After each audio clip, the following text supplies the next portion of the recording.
டிட்வா புயல் இலங்கையை புரட்டி போட்டிருக்குது அப்படிங்கிறத விட இலங்கையை நாசமாக்கி இருக்குது அப்படின்னு தான் சொல்லணும். 486 பேரை இந்த டிட்வா புயல் காவு வாங்கி இருக்குது அப்படின்னும், இந்த புயல்ல மண் சரிவுகள்ல இடிபாடுகள்ல காணாமல் போனவர்களை தேடுவதற்கான பணிகள் இன்னும் நடந்து கொண்டிருக்குது. 341 பேர் பற்றிய தகவல்கள் இன்னும் எதுவும் தெரியவில்லை அப்படிங்கிற துயரமான செய்தி நமக்கு எட்டுது நண்பர்களே. 2014ஆம் ஆண்டு வந்த சுனாமியை பிறகு இலங்கைக்கு மிகப்பெரிய அழிவை இந்த டிட்வா புயல் கொடுத்திருக்குது. இலங்கையுடைய இந்த கடினமான தருணத்தில் இந்தியர்கள் அவர்களோடு தோளோடு தோள் நின்று நாங்கள் உங்களுடைய கவலைகளை நாங்கள் ஷேர் பண்ணிக்கிறோம், உங்களுடைய கஷ்டங்களில் நாங்களும் பங்கெடுத்துக் கொள்கிறோம், உங்களுக்கு எங்களால் என்ற அனைத்து உதவிகளையும் இந்திய அரசாங்கம் செய்வதற்கு முன்வந்திருக்குது அப்படின்னு இந்தியாவுடைய வெளியுறவுத்துறை அமைச்சரான திரு ஜெய்சங்கர் அவர்கள் சொல்லியிருக்கிறார் நண்பர்களே. மேலும் பாரத பிரதமர் திரு நரேந்திர மோடி அவர்கள் இலங்கைக்கு என்னென்ன உதவிகள் தேவையோ அனைத்தையும் செய்யுங்க அப்படின்னு சொல்லியிருக்கிறாரு. ஏற்கனவே 500க்கும் மேற்பட்ட வாட்டர் பியூரிஃபிகேஷன் கிட்ஸ் இருக்குது இல்லையா, தண்ணீரை சுத்தமாக்கி கொடுக்கிற கிட், அந்த கிட்டுகளை இந்தியா வழங்கி இருக்குது. இது போக 10,000 ஹவுசிங் கிட்டுகளை இலங்கைக்கு அனுப்பி வச்சிருக்குது இந்தியா. இலங்கையில எவ்வளவு பெரிய அழிவு அப்படின்னு பார்த்தோம் அப்படின்னா, இலங்கையில மொத்தம் 23 மாவட்டங்கள் இருக்குது நண்பர்களே. அந்த அனைத்து மாவட்டங்களும், அதாவது இலங்கை முழுவதுமே இந்த டிட்வா புயலால பாதிக்கப்பட்டிருக்குது.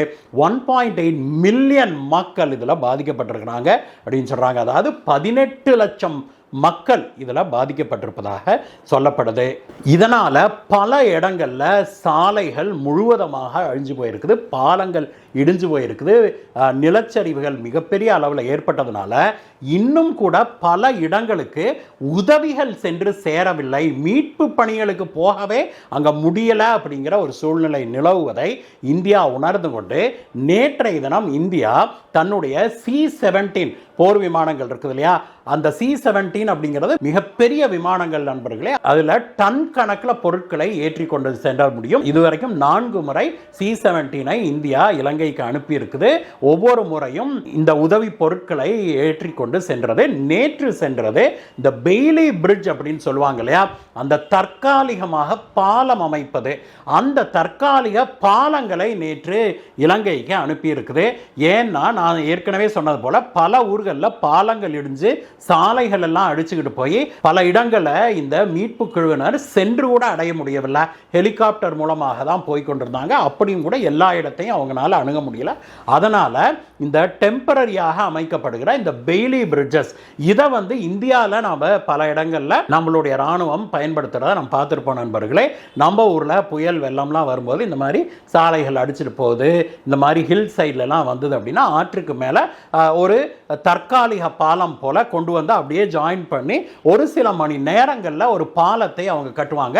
அதுல ஆட்கள் நடப்பது மட்டுமல்ல, வாகனங்கள் கூட செல்ல முடியும். அந்த அளவுக்கு இந்தியாவில் நாம் அதை கெப்பாசிட்டிகளை உருவாக்கி வச்சிருக்கிறோம். அதை இலங்கைக்கு இப்பொழுது கொண்டு போய் அங்க போய் இது போன்ற தற்காலிக பாலத்தை அமைத்து இலங்கைக்கு உதவி வருது இந்தியா. இவை மட்டுமல்ல நண்பர்களே, இன்னொரு மிக முக்கியமான விஷயத்தையும் இந்தியா வழங்கி இருக்குது. அது என்ன அப்படின்னா, இலங்கையில் பாதிக்கப்பட்டவர்களுக்கு பிளட் ஷார்டேஜ் மிகப்பெரிய அளவில் அங்க நிகழ்ந்து வருது.